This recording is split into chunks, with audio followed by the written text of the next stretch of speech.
কাৰ্বি আলঙত বাস কৰা অনা কাৰ্বি বা যিসকল কাৰ্বি আলঙৰ স্থায়ী লোক নহয় তেওঁলোকক নিজৰ মাটিৰ পৰা উচ্ছেদ কৰিব লাগে বুলি বহুদিনৰ পৰা এটা দাবী আছে। কিন্তু গুৱাহাটী উচ্চ ন্যায়ালয়ে এটা ইণ্টাৰিম জাজমেণ্ট দিছে যে বৰ্তমান আমি তেওঁলোকক এভিকশ্যন কৰিব নোৱাৰোঁ। কোৰ্টৰ এগেইনষ্টতকৈ এভিকশ্যন কৰাটো সম্ভৱ নহয়,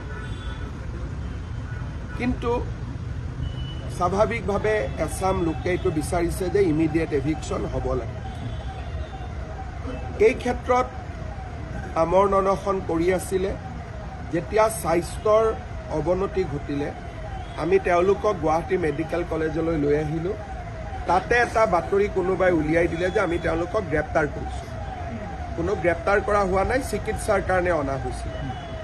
DGP তাতে আছে, ময়ো সকলোৰে লগত কথা পাতি আছোঁ আৰু যিসকল মেডিকেলত আছিলে তেওঁলোক এতিয়া ঘৰলৈকে ঘূৰি যাব আৰু মই ভাবোঁ যে বিষয়টো আমি আলাপ আলোচনাৰ মাজেৰে আমি ইয়াক নিষ্পত্তি কৰিব পাৰিম।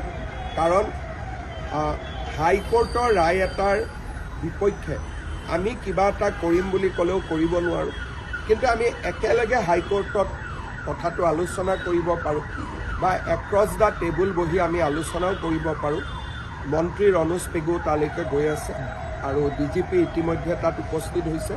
মই ভাবোঁ যে ঘটনাটো আমি নিয়ন্ত্ৰণত আনিব পাৰিম আৰু পৰৱৰ্তী সময়ত যিসকলে এইটো আন্দোলন কৰি আছে তেওঁলোকৰ লগত মই নিজেও কথা পাতিম। মোৰ বিশ্বাস আছে যে আমি সমস্যাটো আলাপ আলোচনাৰ মাজেৰে সমাধান কৰিব পাৰিম। মই তাকে কৈছোঁ যে তুলিৰাম ৰংহাঙে নিজেও বিচাৰে যে আমি এভিকশ্যন কৰোঁ, কিন্তু হাইকোৰ্টৰ অৰ্ডাৰ হ'লেতো তুলিৰাম ৰংহাং নহয়, ময়ো কৰিব নোৱাৰোঁ। গতিকে যোনেই ঘৰ আক্ৰমণ কৰিছে বা থানাখনতো অলপ আক্ৰমণ কৰিব চেষ্টা কৰিছে, এইটোৱে সমাধান একো নানে। বৰঞ্চ কালি যেতিয়া হাইকোৰ্টে গম পাব যে আমাৰ অৰ্ডাৰ থকাৰ পিছতো কোনোবাই আমাৰ অৰ্ডাৰটো ভায়লেট কৰিবৰ কাৰণে জবৰদস্তি কৰিছে, তেতিয়াতো হাইকোৰ্টৰ আৰু বেছিহে খং উঠিব। সাধাৰণতে হাইকোৰ্টে কেছ দিলে, কিবা অৰ্ডাৰ দিলে আমি কি কৰোঁ? হাইকোৰ্টলৈকে আহোঁ। হাইকোৰ্টে নামানিলে আমি সুপ্ৰিম কোৰ্টলৈকে যাওঁ। কিন্তু হাইকোৰ্টৰ অৰ্ডাৰ থকা বিষয় এটাত আমি যদি কাজিয়া পেচাল কৰোঁ তেতিয়া হাইকোৰ্টে আলোচনাৰ ৰাস্তাটোতো তাত প্ৰশ্নবোধক চিন আহিব।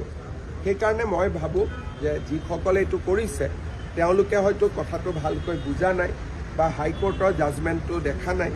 এতিয়া DGPয়ে তেওঁলোকৰ লগত কথা পাতি আছে, ময়ো কথা পাতি আছোঁ। মই ভাবোঁ যে ৰাতিৰ ভিতৰতে পৰিস্থিতি নিয়ন্ত্ৰণত আহিব।